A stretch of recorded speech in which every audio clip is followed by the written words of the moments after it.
আবারও পুলিশের বড় সড় সাফল্য, উদ্ধার 100 কেজি গাঁজা। গোপন সূত্রে খবর পেয়ে নাকা চেকিং চালিয়ে একটি প্রাইভেট কার থেকে 100 কেজি গাঁজা বাজেয়াপ্ত করল নদিয়ার রানাঘাট থানার পুলিশ। সূত্রের খবর, এদিন সকালে রানাঘাট পুলিশ গোপন সূত্রে খবর পায় কোচবিহার থেকে কলকাতার উদ্দেশ্যে একটি গাড়ি করে বিপুল পরিমাণে গাঁজা নিয়ে যাওয়া হচ্ছে।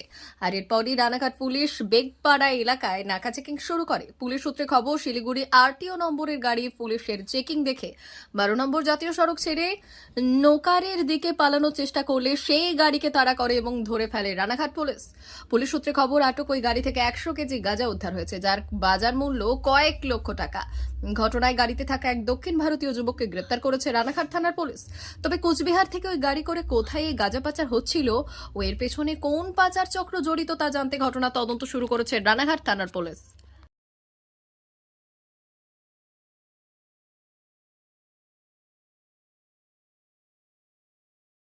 ব্যুরো রিপোর্ট, উত্তরের প্রহরী।